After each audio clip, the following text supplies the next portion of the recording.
Boa tarde, sejam todos bem-vindos. A gente está na quarta semana, não tem quem diga, mas completou um mês de aulas virtuais. Hoje é dia 26 de maio. Essa turma é a turma do primeiro ano do ensino técnico, a disciplina de arte. Como sempre, a gente vai dar início com a correção da tarefa de casa. Eram duas pesquisas. A gente estudou a fonte, né? Aí, depois de tudo que a gente estudou sobre uma obra tão complicada, a gente vai responder sobre qual é a importância e o que vocês entenderam por read-made. Mas, como sempre, eu vou dar uma olhadinha em como é que está o Google Classroom. Vamos olhar como é que está o Google Classroom, se fizeram a atividade. Atividade de arte. Ixi, tem que abrir aqui. Achei. Arte. São 3 atividades até agora. Primeira atividade, eu tenho que 2 alunos faltam responder. Luzia e Chartemi. Bem chique esse nome. Até hoje não descobri quem é. Essa é a primeira. A segunda atividade, faltam 3 alunos responderem. Luzia, Esther e essa Chara. Eu acho que Esther pode até ter respondido, quero questionário. Falta ela só marcar como concluída, mas aí só quem pode dizer isso é ela. E na atividade de hoje, para responder aquelas 2 perguntinhas, Esther novamente, não respondeu, tá? Ellen, Luísa e Arlen e Riquelme responderam direitinho. Então, vamos fazer a correção. E aí? Qual é a importância da obra A Fonte? Quem me ajuda? Pode falar? Pode falar. A que eu coloquei foi que a obra-fonte foi bastante importante no mundo da arte, pois mostrou que, na época, o que mais importava era o que artistas famosos faziam do que as próprias obras de arte em si. Por isso que eu entendi. É um fato. É um fato. Tanto que ele teve que usar um pseudônimo para poder apresentar essa nova obra. Tem outra coisa importante também. Outro fator que torna a obra importante. Quem sabe? Alguém colocou alguma coisa diferente?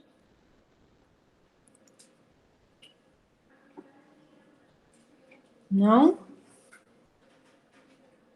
Pelo uma visto, não. cachorrinha nova, o canto que ela acha de roer as coisas, os brinquedos que ela tem, nos fios. Tem os fios do computador que ficam atrás, né? Ah, Aí é o lugar onde ela acha de roer as coisas. Ela já, essa semana, roeu a fonte do receptor da TV. E agora, nesse momento, ela está roendo alguma coisa.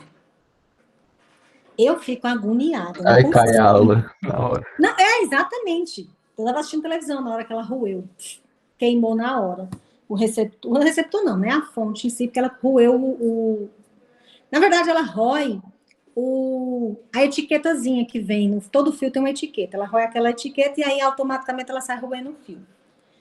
Sei não. Essas são as pérolas de home office. Qual é a importância da obra à fonte? Também tem o fato de que se valorizava muito o que a pessoa própria criava e o material em que ela criava. Então, determinados materiais eram mais valorizados que outros. A questão do artesanato. E a fonte vem quebrar essa história porque ele faz uma Negócio arte pronto. com um objeto que já existia, tá? Uma coisa que já existia. Questão 2, o que você entendeu? Então, na verdade, voltando para a resposta, a importância da obra à fonte foi porque, como disse a moça no vídeo, ele jogou uma bomba, né? Tudo aquilo que se pensava sobre arte, o que era arte, para que se fazia arte, como se fazia arte, foi quebrado. As pessoas pararam para refletir. Questão 2, o que vocês entenderam por ready-made? Ready-made. Quando meu irmãozinho para de tirar aqui, eu falo rapidinho. Vou pegar na resposta. Não entendi nada, Yarley. Sabe o que é nada? Ah, porque meu irmãozinho tá chorando aqui. Mas eu posso falar agora. Hum. Ready-made, como já diz o nome, é um objeto que já foi produzido, só que para virar arte é utilizado de uma maneira cujo objeto não foi designado para a utilidade. Porque desse jeito. É algo que já está pronto, certo? E você pega algo que já está pronto, só que aí você dá uma nova função àquele objeto. Você o transforma para criar um novo objeto. É exatamente isso que você colocou, mas com outras palavras. A gente vai fazer a leitura do texto do livro. Deixa eu olhar, isso aí que tem aí, que está no slide, tem no livro, na página 20. Alguém gostaria de fazer a leitura? Posso ler? Ajuda, por favor. Marcel Duchamp, 1877 a 1968, foi um artista que questionava a arte tradicional. Por isso, suas obras tinham características contestadoras e punham à prova os critérios que definiam o que era e o que não era considerado arte pela academia. Para ele, a definição do que é ou não é arte não deve obedecer somente ao que pensam os críticos, ou os estudiosos, e nem se submeter apenas ao gosto do público. Ele considera que o artista deve ser um pesquisador que amplie seus horizontes e apresenta novas propostas, muitas vezes causando reações contrárias ou provocando o espectador. Duchamp também foi um dos primeiros artistas a propor que a habilidade técnica não devia ser o único fator a ser considerado ao avaliar uma obra de arte, mas que a ideia e as propostas do artista também deveriam ser levadas em conta. As proporções de Duchamp no campo da arte são tidas até hoje como a semente da arte conceitual, uma técnica na arte contemporânea que entende a produção artística como a manifestação ou apresentação de uma ideia ou um conceito independentemente do material e da técnica usados pelo artista. Por isso, para que possamos compreender muitas das manifestações artísticas atuais, é importante conhecer a ideia ou a proposição que embasa cada produção. Dessa forma, para analisar a obra de Duchamp, é importante compreender o contexto no qual o artista produziu sua obra. Ele ficou mais conhecido como artista dadaísta, movimento que estudaremos nesse capítulo. Bom, aqui tem muita informação importante. Primeira coisa é que tudo que Duchamp fez foi para mexer, para provocar. Ele não aceitava, porque existiam duas classes que diziam que era arte e o que não era arte. Uma era dos críticos, dos estudiosos, do pessoal das, como ele diz, da academia, né? São as instituições que estudam e trabalham com arte. Então, é o que eles achavam. Ele acha que não é certo, não é de direito, só eles terem esse poder de dizer o que é arte ou não. E o outro era do espectador. O cara não entende nada de arte.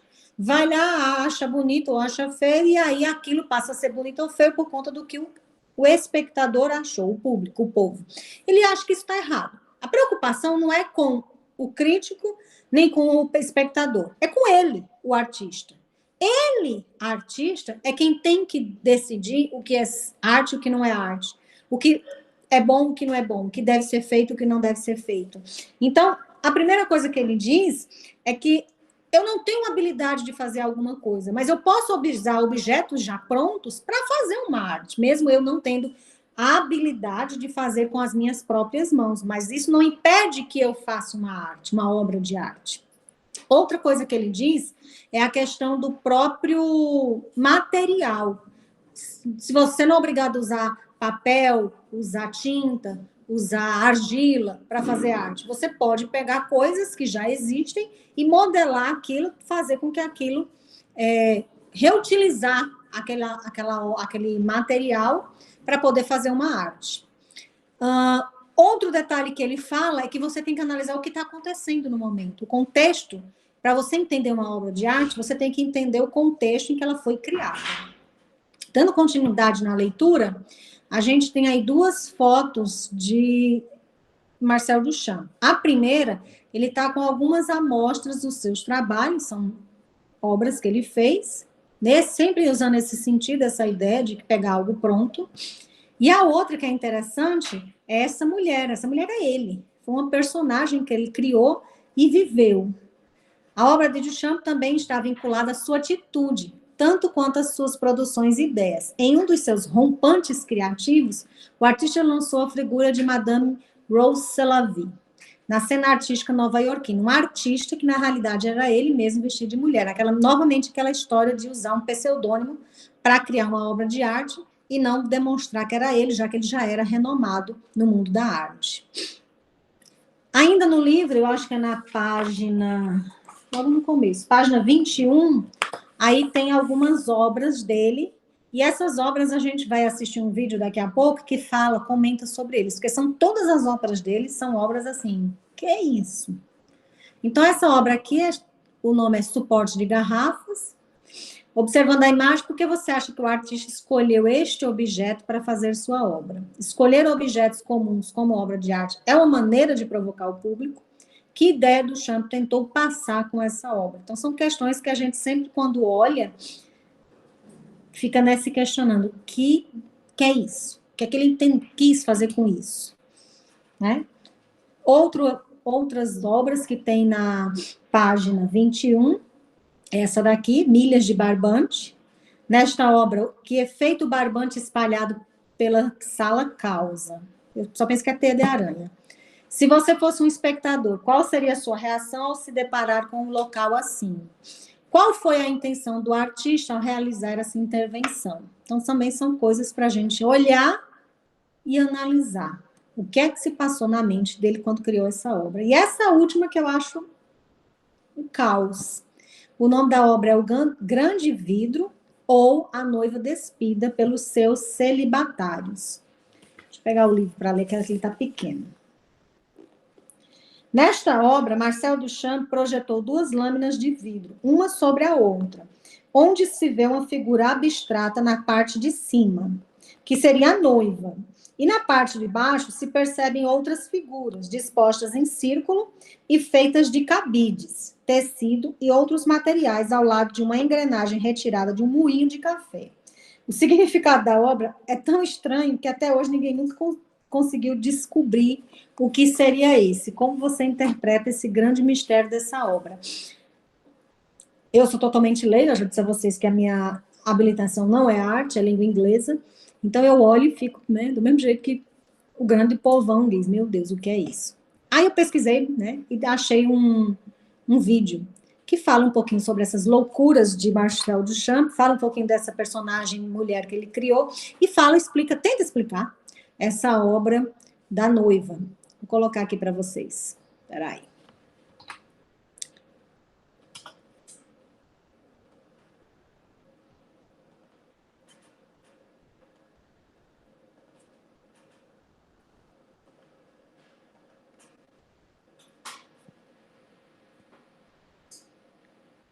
Ninguém. Se você quer viajar muito, mas muito barato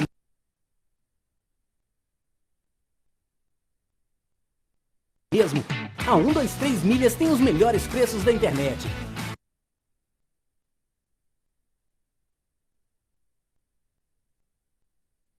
Eu digo que o Duchamp era o zoeiro. Olá, meus amores, os 50 fatos de hoje é de um artista que... Deixa eu ver se a internet colabora, porque começou o vídeo, começou a mulher falar, mas ainda está rodando. já apareceu muito. Aqui ela não vai falar só sobre essas obras. Como diz aqui o vídeo, é 50 fatos sobre ele. Tem coisas assim que você fica, meu Deus, esse homem não era louco. Bora ver se a internet ajuda. Eu digo que o Duchamp era o zoeiro. Olá, meus amores, os 50 fatos de hoje é de um artista que já apareceu muitas vezes aqui nesse canal, Marcel Duchamp. Henri Robert Marcel Duchamp nasceu em 28 de julho de 1887 em Blainville-Crevon, na França. Filho de Eugène e Lucie Duchamp, ele é o terceiro de 7 irmãos. A família Duchamp é de classe média alta, o pai dele era um notório e a mãe um pouco distante. Inclusive, o pequeno Marcel é meio magoado com essa suposta indiferença da mãe. A casa da família Duchamp era decorada com pinturas e gravuras feitas pelo avô materno. Eles viviam em um ambiente de estímulo à cultura, liam, pintavam, jogavam xadrez, faziam música. Além do Marcel, outros 3 irmãos também são artistas, o Jacques Villon, Raymond Duchamp Villon e a Suzanne Duchamp-Crotty. Aos 15 anos ele começa a pintar, a paisagem de Blainville-Crevon é desse período. Logo que ele termina a escola, ele se muda para Paris e vai ao encontro dos irmãos que já estavam por lá fazendo umas artes. Ele entra para a escola de artes, mas passa a maior parte do tempo jogando bilhar. Por que eu esperava isso do Duchamp? Nessa época, ele desenha para jornais e também presta o serviço militar. Ele é liberado no segundo ano por ser contratado como um trabalhador da arte. O Duchamp parece ser um dos artistas mais influentes do século XX. Muito se fala dos novos rumos da arte depois do famoso urinol e mesmo da morte da arte também. Inclusive, a gente tem um vídeo aqui no canal que o Arthur Danto fala sobre isso. Vou deixar aqui. Os seus primeiros trabalhos tiveram a influência do cubismo e do fauvismo. Ele também disse uma vez que foi muito inspirado pelo Odilon Redon. Homem Triste em um Trem é um autorretrato de 1911. O Duchamp está em um trem de Rouen a Paris, a figura é fragmentada, as linhas paralelas deformam o sujeito. O seu irmão Raymond Duchamp Villon era escultor e o Duchamp fez de presente de casamento para ele o moedor de café, para ele decorar a cozinha. Oh, maravilha! Foi a primeira vez em que ele pintou uma máquina. 1912 é um ano de virada na vida do Duchamp porque ele pinta o Nu descendo a escada. Ele inscreve essa obra no Salon des Indépendants, mas o comitê pede que ele retire a inscrição porque aparentemente a obra tinha muito de futurismo e eles queriam evitar os ismos. O Duchamp fica magoado. No ano seguinte, essa obra é exposta no Armory Show de Nova York e é o maior sucesso, na verdade, o maior escândalo que gera o maior sucesso. Com o início da Primeira Guerra em 1914, Paris não era um lugar agradável, obviamente, mas especialmente para o Duchamp, que não gostava muito de política, não era um nacionalista e tinha sido liberado do exército por motivos de saúde.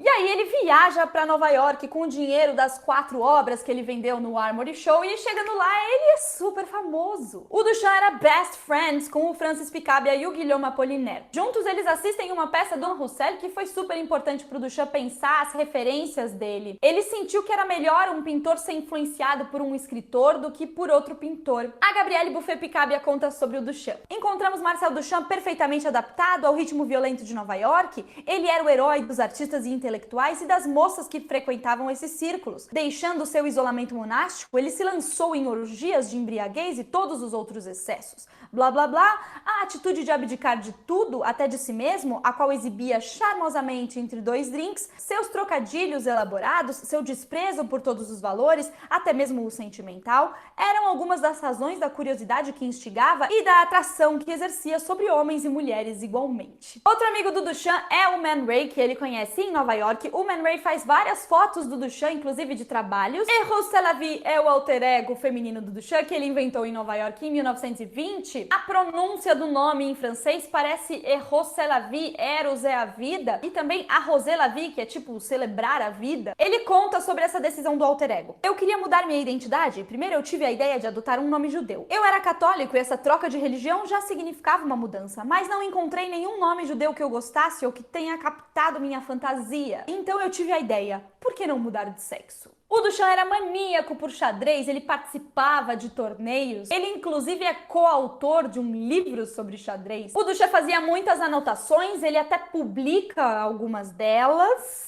E apesar de todas essas anotações e do trabalho dele ter chamado muita atenção, a vida do Marcel Duchamp é marcada por um lendário muro de silêncio. Ele não entregou nada de bandeja pra gente. O Duchamp é considerado o pai do Dada. A gente falou sobre esse movimento aqui e eu vou deixar também aqui nessa bolinha. Momento fofocas da vida amorosa. O Duchamp gostava de ser um homem solteiro, livre das amarras do casamento, de ter filho, de acúmulo de bens. A Maria Martins, escultora brasileira, foi amante dele entre 46 e 51. Ele teve um casamento bem breve em 1927 e em 1954 ele casa com a Alexina Tini Sattler, que tinha sido casada com o Pierre Matisse. Eles ficam juntos até o final da vida dele. O Duchamp teve uma filha que ele só conheceu 2 anos antes de morrer. O prêmio Marcel Duchamp existe desde os anos 2000 para reconhecer o trabalho de jovens artistas franceses. A Catherine Dreyer encomendou ao Duchamp um presente para sua irmã Doroteia. E aí ele fez a obra Por que não espirrar? Why not sneeze? E assinou com o alter ego Eros C'est la vie. A obra era uma gaiola com uns quadradinhos que pareciam cubos de açúcar, mas feitos de mármore e um termômetro. A Doroteia não entendeu nada e devolveu o presente para a irmã. Maravilhoso, devolveu o Duchamp. Não quero isso daqui, não gostei. Mas alguns historiadores associam essa obra com um poema da Gertrude Stein chamado Lifting Belly, que em momentos separados ela fala de espirro, pássaro, açúcar. O Joseph Beuys, em uma performance na televisão em 1964, escreveu em alemão: o silêncio do Marcel Duchamp é superestimado.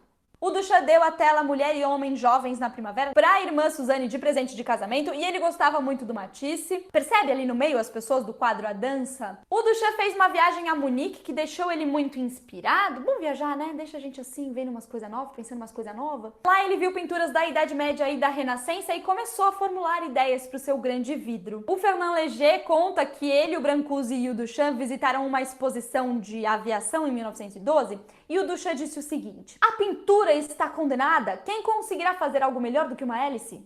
Diga-me, você consegue? O Duchamp trabalhou em uma biblioteca e lá ele lia bastante sobre física e matemática. Inclusive o Henri Poincaré, que escreveu sobre a descoberta do raio-x, radioatividade, não sei o que lá dos elétrons, eu sou ótima de física. Foi um autor importante para o Duchamp. O agnosticismo da ciência moderna foi um ponto crucial para a arte do Duchamp. Um dos trabalhos favoritos do nosso querido Marcel é o Trois Stoppages Talons, que é o seguinte: ele cortou 3 fios de 1 metro de comprimento e jogou cada um em cima de uma tela a uma altura de 1 metro. Como o fio caiu na tela, ele fixou com verniz. Daí ele cortou a tela a partir do fio e produziu uma régua que tem 1 metro, mas é um novo padrão para 1 metro, uma nova unidade de medida. E ele usa essa nova unidade de medida em outros trabalhos, como o Network of Stoppage. Em 1913, ele começa a trabalhar em A Noiva Despida pelos seus celibatários mesmo, conhecida como o Grande Vidro. Primeiro ele faz esboços que pareciam desenhos mecânicos ou plantas baixas. Em 1915, ele compra a placa de vidro, apoia em um suporte de madeira e começa a marcar a silhueta dos objetos e das formas mecânicas. A figura da noiva foi a primeira. Ele declarou o Grande Vidro oficialmente inacabada em 1923. Eu acho essa obra muito louca, dá uns nós aqui na cabeça. Eu acho que a gente precisava de um vídeo inteiro só sobre ela para começar a entender. O Grande Vidro apareceu na Vogue de 1945. A modelo faz as vezes da noiva logo ali atrás do vidro. Roda de bicicleta é uma roda de bicicleta em cima de um banquinho que o Duchamp deixava no ateliê dele despretensiosamente. Às vezes ele ia lá, girava a roda e ficava olhando. Eu gostava de olhar para ela, assim como gostava de olhar para as chamas dançando em uma lareira. Outro item estranho que ele mantinha no ateliê era o secador de garrafas. Essas duas peças só se tornaram oficialmente Ready-Mades em 1916. O primeiro Ready-Made a ser chamado de Ready-Made foi a pá de neve, antecipação ao braço quebrado. O Ready-Made é um objeto pronto elevado ao status de arte. O Duchamp dá um novo pensamento para o objeto, que sempre tem uma referência autobiográfica e bastante senso de humor. Eu digo que o Duchamp era o zoeiro. L'Air de Paris é uma ampola de vidro que foi quebrada, esvaziada e remendada por um farmacêutico em Paris para que contivesse o ar de Paris. O Duchamp desenhou bigode e cavanhaque em um cartão postal da Mona Lisa e escreveu as iniciais LHOOQ, que pronunciado em francês significa ela tem fogo no rabo. Vocês devem estar cansados da gente falar da fonte, mas assim, é 50 fatos do Duchamp e teremos que lembrar o famigerado mictório. A história é a seguinte: em 1917 foi fundada a Sociedade de Artistas Independentes de Nova York e qualquer um que pagasse $6 poderia submeter 2 trabalhos. O Duchamp era diretor do comitê e ele resolveu meio que pregar uma peça, dar uma zoada, que sei lá. E aí ele submeteu a fonte com o pseudônimo de Hermut. A fonte não foi aceita na exposição, foi largada lá em algum lugar. O Alfred Stieglitz tirou uma foto e essa imagem apareceu na 2ª edição da revista The Blind Man, editada pelo Duchamp. Vou ler o texto. Se o Sr. Mute fez a fonte com suas próprias mãos ou não, não tem importância. Ele a escolheu. Ele pegou um objeto cotidiano e o posicionou de forma que sua utilidade desapareceu sob um novo título e ponto de vista. Ele criou um novo pensamento para aquele objeto. A fonte ou as fontes que existem por aí pelos museus do mundo hoje são todos réplicas. Aquele de 1917 foi destruído. Desapareceu, sei lá. Agora, recentemente rolou um boato de que essa obra não foi produzida pelo Duchamp, mas sim por uma artista alemã Dada, a Elsa von Freytag-Loringhoven. Nunca saberemos. A gente falou que o Duchamp era apaixonado por xadrez e de 1923 em diante ele passou a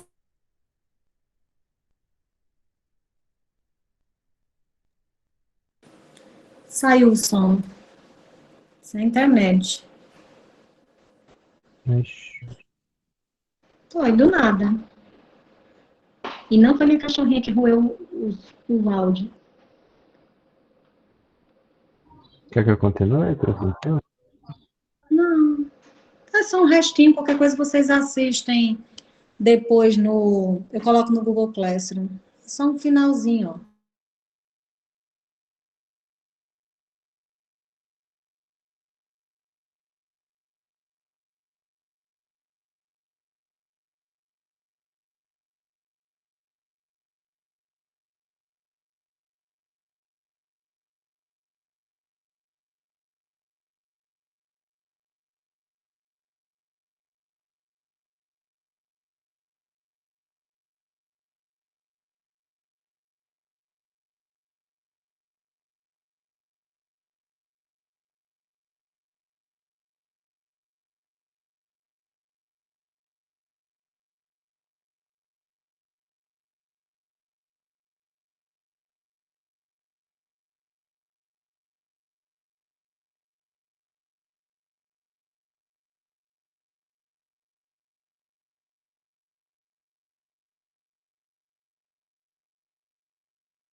Ué, cadê? Acabou a aula, foi? Ela disse que a internet caiu. Foi bem a cachorra roendo os cabos lá, que nem ela disse. É bonitinha a cachorro, já vi. Não posso culpá-la.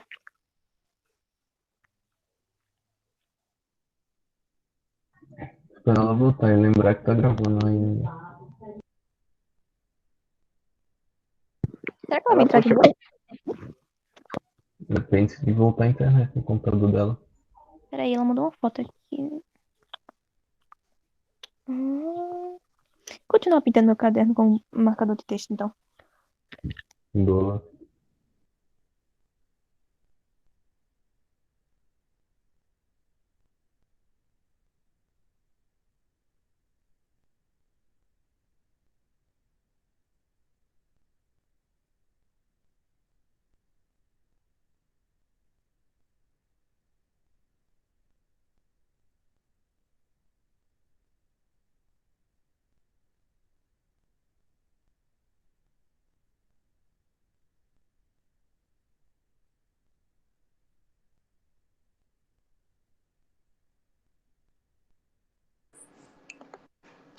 Oi!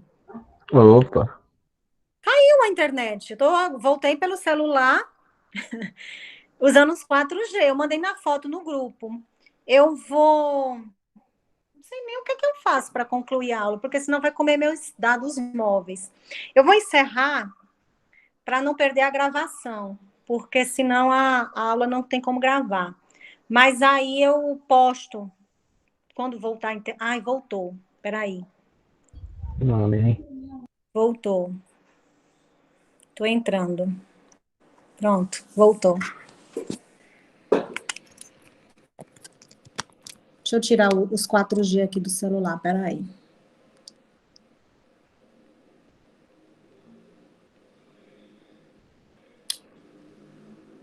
Aquele momento que você tá tão agoniado, você não sabe nem como muda.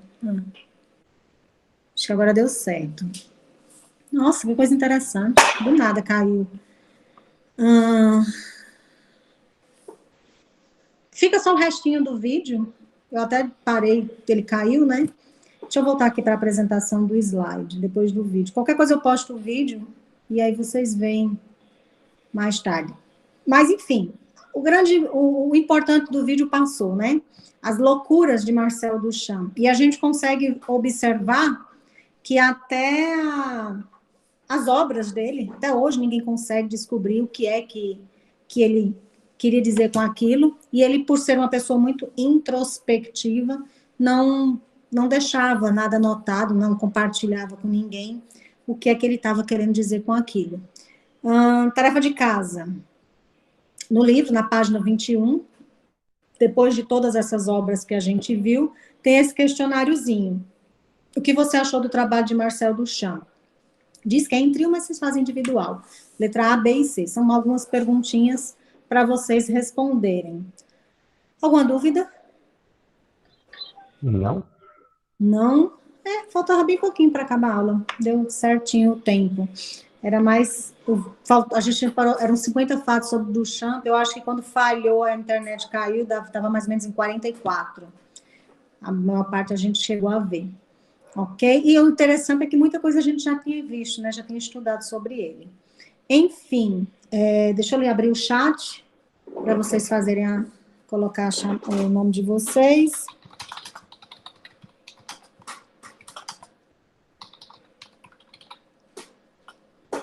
Aí coloquem o nome completo e podem sair. E aí eu posto no Google Classroom mais tarde o slide, o vídeo e a tarefa, quem quiser. Ok, até a próxima aula, viu? Tchau. Tchau, Nanjo, até quarta.